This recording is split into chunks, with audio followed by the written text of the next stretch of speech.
በስመ አብ ወወልድ ወመንፈስ ቅዱስ አሐዱ አምላክ አሜን። የተወደዳችሁ የኦርቶክሪስት ቤተሰቦች በእግዚአብሔር ፍጹም ሰላም እንደምንሰነበታችሁ፣ እንደምንስከረማችሁ ሎል እግዚአብሔር በቸርነቱ ጠብቆ ለዚህ ዕለት ስላደረሰን ስሙ የተመሰገነ ይሁን። ዛሬ ይዘንላችሁ የቀረብነው ርዕስ ጉዳይ ከዚህ በፊት በአጭሩ በትንሽ በ5 ደቂቃ ብቻ የተገለጸ የነበረው አርዕስት ነው። ዛሬ ግን ወደ 20 ደቂቃ የሚሆን ነገሮችን ወይም ዝርዝር ስብከቱን ሰፋ አድርገን የምንመለከተው በሕይወታችን የምንጋራው ማንም ሰው ሊያመልጠው የማይችለው ከባድ የሕይወት ፈተናን በሚመለከት ጉዳይ ነው። ምንድነው? ሰው ከአቅም በላይ የሆነ ችግር ሊገጥመው ይችላል። ስለዚህ ከአቅም በላይ የሆነ ችግር ሲገጥም ምን እናድርግ የሚለው ሲሆን መነሻ ጥቅሳችንም ከሁለተኛ መጽሐፈ ዜና የተወሰደ ነው። የሚመጣብን ይህንን ታላቅ ወገን እንቃወም ዘንድ ኃይል የለንምና የምናደርገውም አናውቅም፣ ነገር ግን ዓይኖቻችን ወደ አንተ ናቸው ይላል ሁለተኛ ዜና መዋዕል ምዕራፍ 20 ቁጥር 12። ይህንን ቃል የተነገረው ንጉሥ ኢዮሳፍጥ በ3 ግዙፍ የጠላት ጦሮች ተከቦ መውጫና መግቢያ በጠፋበት የሰው ልጅ ጥበብና ጉልበት በከተመበት ሰዓት ነው። ዛሬም ይህ ቃል ለእኛ ለተጨነቅን፣ ግራ ለገባንና መፈናፈኛ ላጣን ሰዎች ታላቅ የመጽናናትና የመፍትሄ ምንጭ ነው። እስቲ ይህንን ጉዳይ በ3 አበይት ክፍሎች ማለትም በስነ ልቦናዊ እይታ፣ በታሪክ እይታና በመጽሐፍ ቅዱሳዊ አስተምህሮ በጥልቀት እንመርምረው። የሰው ልጅ አቅሙና ገደቡን እንይ። መጀመሪያ የተወደዳችሁ ወገኖች፣ በሕይወት ጉዟችን ውስጥ አንዳንድ ጊዜ ግድግዳ ይገጥመናል። ይህ ግድግዳ ዝም ብሎ እንቅፋት አይደለም። የጉዞ መጨረሻ የሚመስል ተስፋ የሚያስቆርጥ አቅም የሚያሳጣ ከባድ ፈተና ነው። ምናልባት ዛሬ አንዳንዶቻችሁ ከገንዘብ እጦት ጋር፣ አንዶቻችሁ ከማይድን በሽታ ጋር፣ አንዶቻችሁ ከፈራረሰ ትዳር ጋር፣ አንዳንዶቻችሁ ደግሞ ከማይታወቅ የነገ ሕይወት ጋር ልትታገሉ ይሆናል። ምን ላድርግ? ወዴት ሊሄድ? ማን ያግዘኛል? የሚሉ ጥያቄዎችን በአእምሯችሁ እየተመላለሱ እንቅልፍ ነስቷችሁ ይሆናል። የሰው ልጅ በተፈጥሮ ችግር ፈቺ ፕሮብለም ሰርቨር ነው። ነገሩ ግን ችግሩ ከእኛ አቅም በላይ ሲሆን፣ መፍትሄው ሲጠፋን፣ ያኔ እውነተኛው ማንነታችን ይፈተናል። ኢዮሳፍጥ የምናደርገው አናውቅም ሲል ይህንን የሰው ልጅ ውስንነት በግልጽ አሳይቷል። ዛሬ የምንማረው አቅማችን ሲያልቅ የእግዚአብሔር አቅም እንዴት እንደሚጀምር ነው። ጨለማው ሲበረታ የእግዚአብሔርን ብርሃን እንዴት እንደሚፈነጥቅ ነው። እስቲ በቅድሚያ ላይ ሳይኮሎጂ ለዚህ ጉዳይ ምን እንደሚመስል እንመልከት። ሳይንሳዊ ትንታኔ ምን ይላል? ምክንያቱም መጨረሻ መጽሐፍ ቅዱስ አስተምሮ እንኳን ቢቀጥልም ሳይንሳዊ የሰው ልጅ ምን ይላል ተመራምሮ። ሳይንሳዊ ትንተና የተስፋ መቁረጥ ሽባነት እንዲህ ብሎ ይገልጸዋል። በዘመናዊ የስነ ልቦና ወይም ሳይኮሎጂ ጥናት ውስጥ የሰው ልጅ አእምሮ ለችግሮች የሚሰጠው ምላሽ በተወሰነ ደረጃ የተገደበ ነው። አንድ ሰው ከአቅሙ በላይ የሆነ ችግር ሲገጥመው የአእምሮ መዘጋት እንደሚባል ሁኔታ ውስጥ ይገባል። ኮግኒቲቭ ሻትዳውን ይሉታል። ሙሉ በሙሉ ይዘጋል ከአእምሮ ችግር ሲሆን፣ ይህ ሁኔታ ሲከሰት አእምሮ ውስጥ የሚፈጠሩ ዋና ዋና ለውጦች የሚከተሉት ናቸው። ይህን ላብራራ። ሰው ከአቅሙ በላይ ሲበደል፣ ከአቅሙ በላይ ሲገረፍ ጭንቅላቱ የመቋቋም አቅሙ ይከብደውና ይዘጋል። ሲገርፍ እንኳን አካሉ ምላሽ ላይሰጥ ጸጥ ይላል። እንደዚህ አይነት ችግር ማለት ነው ሰው እጅ ውስጥ ሲገባ።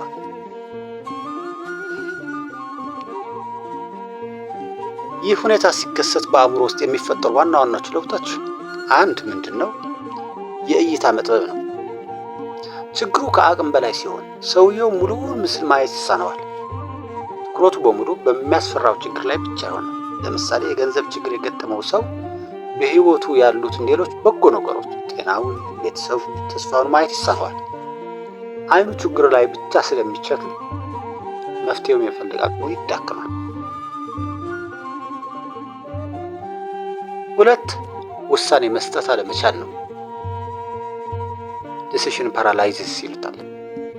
አእምሮ በፍርሃትና በጭንቀት ሲዋጥ ውሳኔው የሚሰጠው የአንጎል ክፍል ስራውን በአግባቡ ማከናወን ያቅተዋል። በዚህ ጊዜ ሰውየው መደንዘዝ ያጋጥመዋል። ፍሪዝ ሪስፖንስ ያጋጥመዋል። ትክክለኛው እርምጃው ከመውሰድ ይልቅ ባለበት ይቆማል። ዮሳፍጥ የምናደርገው አናውቅም ሲል ይህንን ሳይኮሎጂካዊ እውነታ እየገለጸ ነበር። 3. የብቸኝነት ስሜት ኦር አይዞሌሽን። ከአቅም በላይ የሆነ ችግር ሲገጥመን አእምሯችን ማንም ሊረዳኝ አይችልም፣ ማንም አይገባውም የሚል ማንም አይገባውም የሚል የተሳሳተ መልዕክት ያስተላልፋል። ማንም ሊረዳኝ አይችልም፣ ማንም አይገባውም በዚህ ሁኔታ ይላል። ችግሩ እንኳን ሰው እንኳን ራሱ አይገባውም ይላል። ይህ ደግሞ ሰውየው ይበልጥ ወደ ድብርትና ተስፋ መቁረጥ ይገፋዋል። ሳይኮሎጂው ለዚህ ሁኔታ የሚሰጠው የመጀመሪያ መፍትሄ ራዲካል አክሴፕታንስ ይሉታል፣ ሁኔታውን አምኖ መቀበል ነው። ችግሩ መካድ ወይም መሸሻ ሳይሆን አዎ ይህ ችግር አለ፣ አዎ አቅም የለኝም ብሎ መቀበል። ይህ መቀበል የአእምሮን ውጥረት ይቀንሳል ይሉታል። መጽሐፍ ቅዱስ ግን ከዚህ አንድ እርምጃ ከፍ ይላል። ተቀብለህ ዝም ብለህ ተቀመጥ አይልም። ተቀብለህ ወደ ላይ ተመልከት ይላል። ዮሳፍጥ ያደረገው ይህንን ነው። ኃይል የለንም ብሎ ተቀበለ። ነገር ግን አይኖቻችን ወደ አንተ ናቸው ብሎ ወደ መፍትሄው ምንጭ ተመለከተ። ተመለከተ። አንድ ከፍታ ከፍ ብሎ ተገኘ። አልችልም፣ ባልችል ግን ብትችል አንተ ነህና ለአንተ ሰጥቻለሁ ብሎ ነው ዝም ያለው። ከፍ ብሎ ወደ መጨረሻ ጣሪያው ላይ ላከው። ክፍል 2 ደግሞ እስቲ ለምሳሌ የዓለምን ታሪክ የዱንከርክ ተአምር እንይ። ከአቅም በላይ የሆነ ችግር ሲገጥም የሰው ልጅ ጥበብ አክትሞ የእግዚአብሔር ጣልቃ ገብነት ታሪክን እንዴት እንደሚቀይር የሚያሳይ አንድ አስደናቂ ታሪክ እንመልከት። ይህ ታሪክ በሁለተኛው የዓለም ጦርነት ወቅት የተከሰተ እውነተኛ ታሪክ ነው። በግንቦት ወር በ1940 እንደ አውሮፓውያን አቆጣጠር የናዚ ጀርመን ጦር መላውን አውሮፓ እያጥለቀለቀ ነበር። የእንግሊዝ፣ የፈረንሳይ፣ የቤልጅየም ወታደሮች በድምሩ ከ330 ሺህ በላይ በሰሜን ፈረንሳይ በሚገኝ ዳንኪርክ ይሉታል፣ ዱንከርክ በሚባል የባህር ዳርቻ ተከበው ነበር። ሁኔታው በሰው ስሌት የማይቻል ነበር። ከፊት ለፊታቸው የጀርመን ታንኮች እየገሰገሱ ነው። ከላይ የጀርመን አውሮፕላኖች ቦምብ ያዘንባሉ። ከኋላቸው ሰፊው የሰሜን ባህር በእንግሊዝ ቻናል አለ። ለመውጣት በቂ መርከቦች አልነበሩ። አስቡት፣ ከፊት ለፊታቸው የጀርመን ታንኮች፣ ከላይ የጀርመን አውሮፕላኖች፣ ከኋላቸው ሰፊው የሰሜን ባህር። በእነዚህ መሃል በላይ በጎን በሁሉም ቦታ ተከበው ነበር ወታደሮቹ። የእንግሊዝ ወታደራዊ መሪዎች በጥቂት ቀናት ውስጥ ሁሉንም ይማርካሉ ወይም ይገላሉ ብለው ደምድመው ነበር። ጠቅላይ ሚኒስትር ዊንስተን ቸርችል ሁኔታው ጥልቅ ወታደራዊ ጥፋት ብለው ጠርተውት ነበር። ልክ እንደ ዮሳፍጥ ዘመን የምናደርገው አናውቅም የሚባልበት ሰዓት ነበር። በዚህ ጭንቅ ወቅት ንጉሥ ጆርጅ 6ኛ አንድ አስደናቂ ውሳኔ ወሰኑ። ለወታደራዊ ስልት ብቻ ቦታ አልነበረምና ግንቦት 26 ቀን 1940 ብሔራዊ የጸሎት ቀን አድርገው አወጁ። መላው የእንግሊዝ ሕዝብ ወደ አብያተ ክርስቲያናት ጎረፈ። ኦርቶዶክሳውያን፣ ካቶሊክ፣ ፕሮቴስታንት ሁሉም በየእምነታቸው ተንበርክከው ጮኹ። አቅም የለንም፣ አይኖቻችን ወደ አንተ ናቸው አሉ። እኛ በሚመለከተን በኦርቶዶክሳውያን እምነት ነው የምናየው። ከጸሎቱ በኋላ በታሪክ የዱንከርክ ተአምር ዘ ሚራክል ኦፍ ዱንኪርክ የተባለው ነገር ሆነ። አንድ የሂትለር ትዕዛዝ ነው። ድንገት የጀርመን ታንኮች ያለምንም ወታደራዊ ምክንያት ጉዛቸውን አቆሙ። ሂትለር ለምን እንዳቆመ እስከ ዛሬ ድረስ የታሪክ ተመራማሪዎች ይከራከሩበታል። ይህ ለእንግሊዞች የመፈተኛ የመተንፈሻ ጊዜ ነበር። ተነፈሱ። ድንገት ወታደሮቹ ወይ ታንኮቹ አቆሙ። 2. የአየር ሁኔታ ለውጥ። በሰርጡ ላይ ከባድ ጭጋግና ደመና ስለወረደ የጀርመን አውሮፕላኖች ወታደሮችን በቦምብ መደብደብ አልቻሉም። ዝናቡ አውሮፕላኖቹን አገደ። አስቡት። 3. የባህሩ ጸጥታ። በተለምዶ ማዕበል የሚበዛበት የሰሜን ባህር በእነዚያ ቀናት ውስጥ በተአምራዊ ሁኔታ እንደ መስታወት ጸጥ አለ። ይህም ትላልቅ መርከቦች ብቻ ሳይሆኑ ትናንሽ የአሳ ማጥመጃ ጀልባዎች፣ የሽርሽር ጀልባዎችና የግል ታንኳዎች ሳይቀሩ ትናንሽ ታንኳዎች ሳይቀሩ ባህሩን አቋርጠው ወታደሮቹ እንዲያጓጉዙ አስቻለ። በውጤቱም ሊያልቁ ነው የተባሉት 338,000 ወታደሮች በሰላም ወደ እንግሊዝ ተሻገሩ። ዓለም ተደነቀች። ከአቅም በላይ በሆነ ችግር ውስጥ ከሰው አቅም በላይ የሆነ መለኮታዊ ጣልቃ ገብነት ታሪክን ቀየረ። ሕዝቡ አቅም የለንም ብሎ ሲንበረከክ እግዚአብሔር እኔ ያለሁ ብሎ ተነሳ።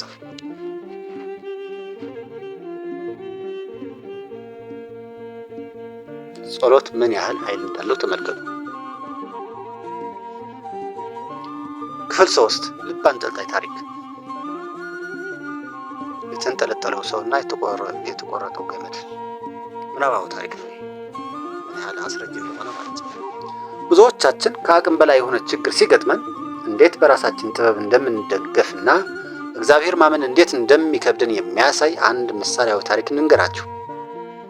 አንድ ልምድ ያለው ተራራ ወጪ ሰው ብቻውን አንድን እጅግ ከፍታ ያለውን ተራራ ለመውጣት ወሰነ። ለዝናና ለክብር ሲል ብቻውን ለመውጣት ፈልጎ ነበር። ቀኑን ሙሉ ሲወጣ ዋለ። የተራራውን ጫፍ መጨረሻ አካባቢ ሲደርስ ጀንበር ጠለቀች። ድንገት አካባቢው በድቅድቅ ጨለማ ተዋጠ። ጨለማው በጣም ከመክበዱ የተነሳ የራሱን እጅ እንኳን ማየት አይችልም ነበር። ወደ ላይ መውጣትም ሆነ ወደ ታች መውረድ በማይችልበት ሁኔታ ውስጥ እያለ ድንገት እግሩ ተንሸራተተ። ሰውየው ከተራራ ጫፍ ወደ ታች ተወረወረ። በከፍተኛ ፍጥነት በጨለማ ውስጥ ወደ ጥልቁ እየወረደ ሳለ ሞቱን አምኖ ተቀበለ። አለቀልኝ ብሎ አሰበ። ነገር ግን በድንገት ወገቡ ላይ ያሰረው የደህንነት ገመድ ሴፍቲ ሮፕ ተፈናጠረና በአየር ላይ አንጠለጠለው። ገመዱ ውጥረት ውስጥ ገባ። ሰውየው መውደቁን አቆመ። አካባቢው ድቅድቅ ጨለማ ነው። ከላይም ከታችም ምንም አይታይም። ቅዝቃዜው አጥንት ይወጋል። ሰውየው ተስፋ በመቁረጥ ውስጥ ሆኖ እግዚአብሔር ሆይ እርዳኝ፣ አድነኝ ብሎ ወደ ሰማይ ጮኸ። ድንገት አንድ የሚሰማ ግልጽ የሆነ ድምፅ ከሰማይ ሰማ። ልረዳህ ትፈልጋለህ አለ። ሰውየው በታላቅ ጉጉት አዎ ጌታ ሆይ እባክህ አድነኝ አለ። ድምፁም መለሰለት፣ እሺ እንግዲያውስ በወገብህ የታሰረውን ገመድ በቢላህ ቆርጠህ ወደ ታች ውረዳለሁ።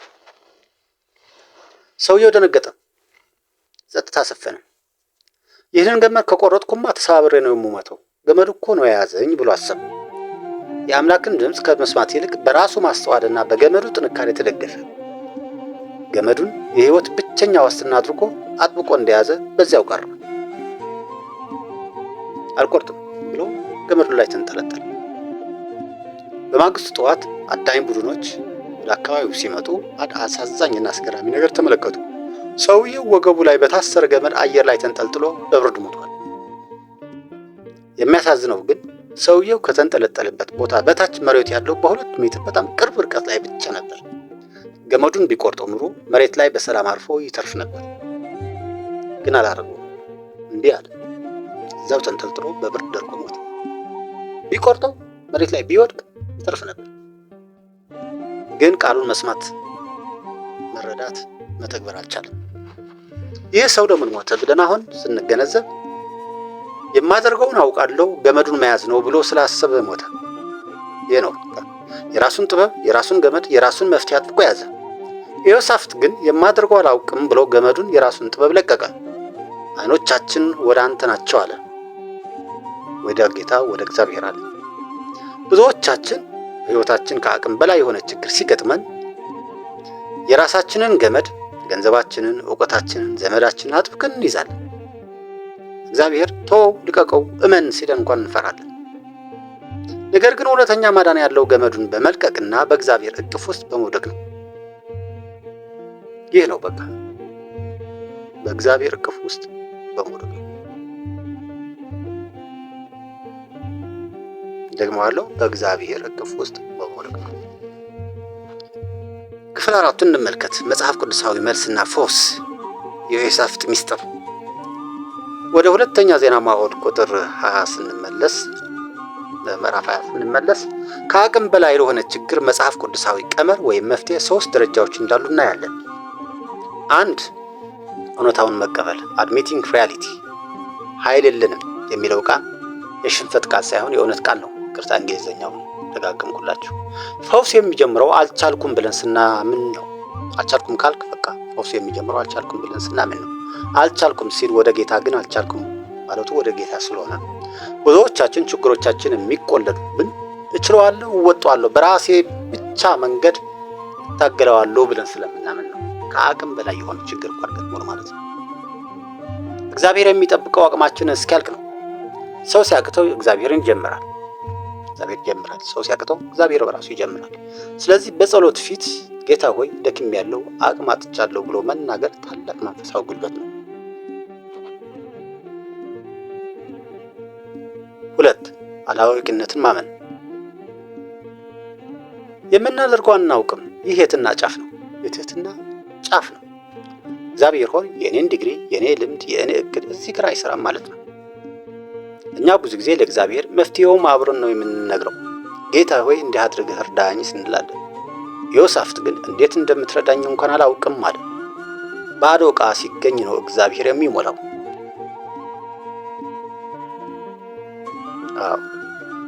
ባዶ ዕቃ ሲገኝ እግዚአብሔር የሚሞላው። 3. ትኩረትን መቀየር። ነገር ግን አይኖቻችን ወደ አንተ ናቸው። ይህ የለውጥ ነጥብ ነው። ችግሩ ያለው የዮሳፍጥ ፊት ለፊት 3 ጦሮች ነው። እሱ ግን አይኖቹ ከችግሩ ላይ ነቅሮ ወደ ላይ ወደ እግዚአብሔር ተመለከተ። ዮሳፍጥ ያደረገው ነገር ቢኖር ችግሩ ከራሱ ጫንቃ ላይ አውርዶ የእግዚአብሔር ጫንቃ ላይ መጫን ነው። አይኑን ወደ እግዚአብሔር ሲዞር እግዚአብሔር ወደ ችግሩ ይዞራል። ይህ ነው እግዚአብሔር የሰጠው መልስ። ዘጸአት ከችግር ወደ በረከት በቁጥር 15 እስከ 17 ላይ የእግዚአብሔር በነብዩ በኩል እንዲህ ሲል መለሰ።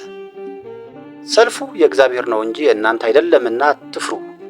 በዚህ ሰልፍ የምትዋጉ አይደላችሁም። ተሰለፉ፣ ዝም ብላችሁ ቁሙ።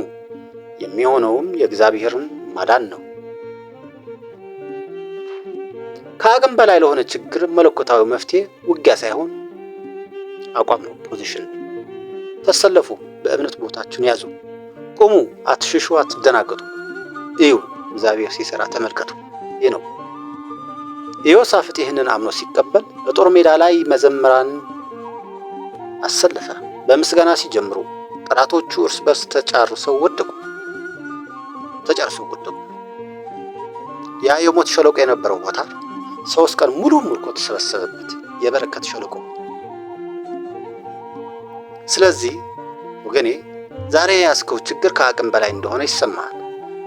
እንደ ሳይኮሎጂ እይታ አእምሮህ ደንዝዟል፣ መፈናፈኛ ያጣ ይመስላል። እንደ ታሪኩ